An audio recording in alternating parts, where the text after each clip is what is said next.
the Lion King.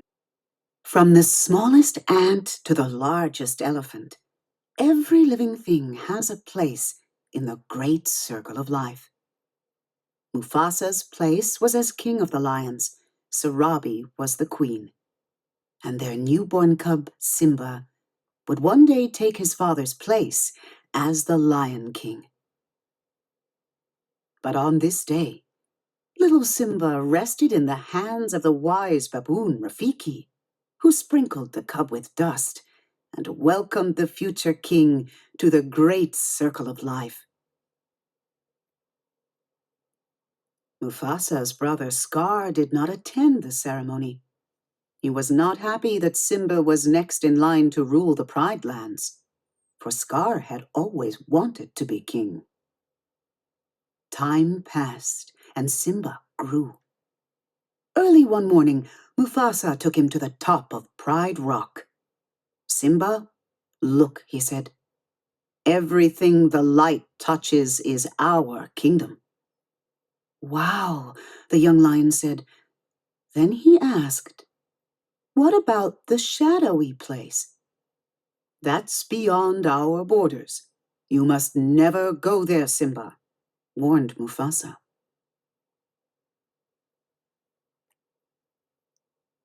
Later, Simba proudly told his Uncle Scar, "Someday I'm going to rule the whole kingdom. Well, everything except the shadowy place. My father said I can't go there." "He's absolutely right," Scar slyly agreed. "An elephant graveyard is no place for a young prince. Only the bravest lions go there." Scar knew Simba would want to prove that he was brave. He said nothing as Simba ran off to ask his friend Nala to explore the mysterious Shadowlands with him. When the friends arrived at the Shadowlands, they discovered an eerie, steamy place filled with elephant bones. "It's so creepy," whispered Nala nervously. "Come on," said Simba. "Let's check it out."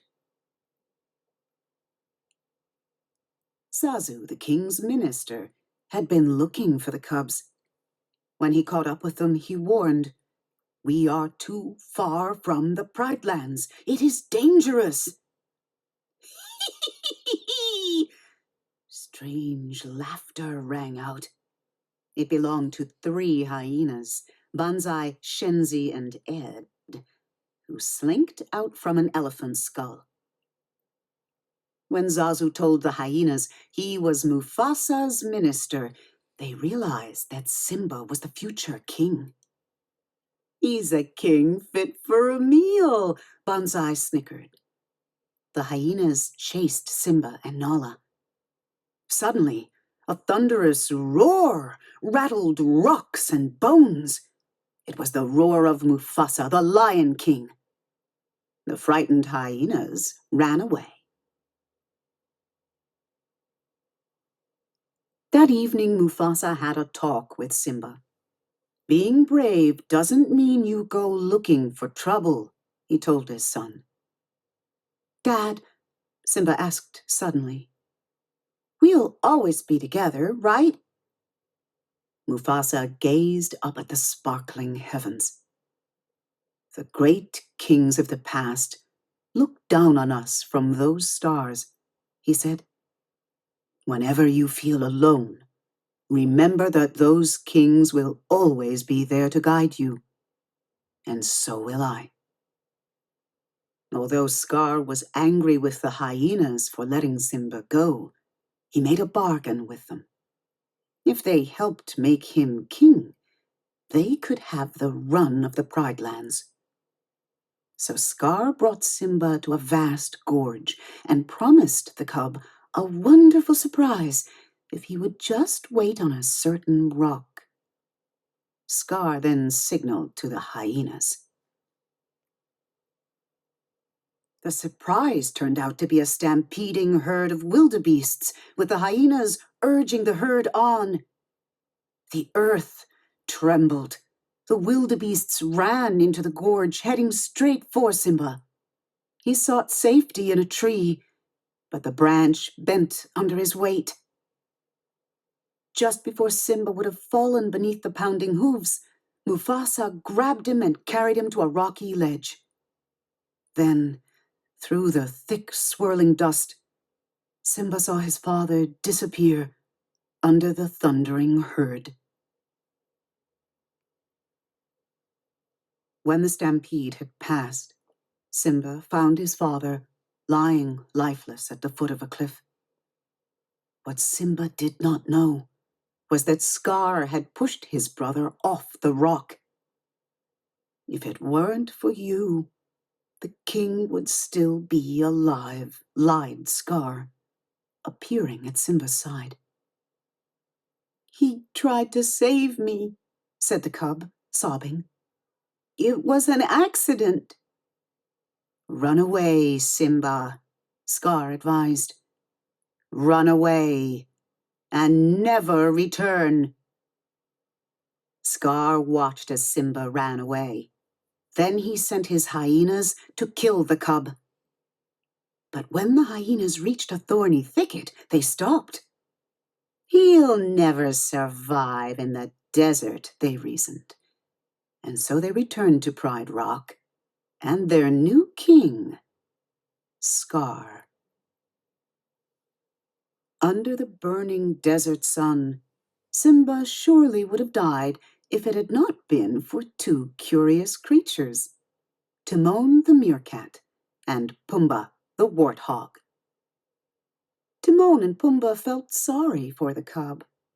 They took him to their jungle home and taught him how to live by Timon's philosophy, Hakuna Matata, which meant no worries. They also taught the cub to eat insects. Simba tried to put the past behind him, but one clear night, the stars reminded him of the old kings and his father, Mufasa. Then one day, a lioness chased Pumbaa. Simba rushed to protect his friend. Nala, he cried. Simba? The lioness said. I thought you were dead. The friends embraced.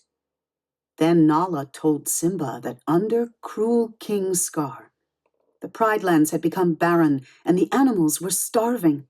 Hyenas were everywhere. But Simba refused to go back and take his place as the Lion King. He did not feel worthy. That night, wise old Rafiki found Simba alone. He led Simba to a small pool. Simba saw his father's face in the water. Then he heard his father's voice. Simba, look inside yourself, Mufasa said. You are my son and the one true king. You must take your place in the circle of life. So Simba set out for the Pride Lands to confront the false king. Later, his friends Nala, Timon, and Pumbaa joined him.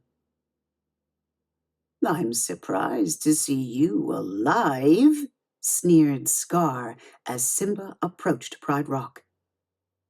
I've come back to take my place as king, declared Simba. With an angry snarl, Scar forced Simba to the edge of a cliff. As Simba struggled to hold on, Scar leaned down and whispered, Here's my little secret, Simba. You didn't kill your father. I did. Simba's heart filled with rage, and the strength of 10 lions surged through him. He struggled up onto the rock, leaped on Scar, and the battle began. Nala bravely led the other lionesses against the hyenas. Even Timon and Pumbaa joined the fight. The battle raged until all the hyenas ran from Pride Rock. Simba chased Scar to the top of Pride Rock and cornered him. Scar whimpered, No, please, have pity on me." "Run away, Scar," said Simba. "Run away and never return." But when Simba turned his back, Scar attacked. Quick as the lightning that flashed above, Simba sent Scar flying over the cliff to the hungry hyenas below. So Scar's evil reign ended, and Simba took his rightful place as the Lion King. In time, King Simba and Queen Nala had a cub of their own. Way atop Pride Rock, their child rested in the hands of the wise baboon Rafiki, who sprinkled the cub with dust and welcomed her to the great circle of life.